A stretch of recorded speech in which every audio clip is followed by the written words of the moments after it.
మాటల ఇటుకలతో గుండెల్లో కోటలు కట్టేడా కబురుల చినుకులతో పొడి కలలన్నీ తడిపేయడా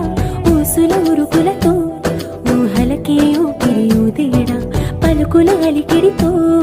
ఆశలకే ఆయువు పోయడా మౌనమై వాడు ఉంటే ప్రాణమే మవ్వును నువ్వేనా ప్రపంచం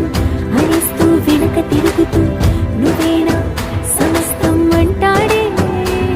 కలలోన కూడా కాను కంద నీడే ఆరడుగులుంటాడా ఏడడుగులేస్తాడా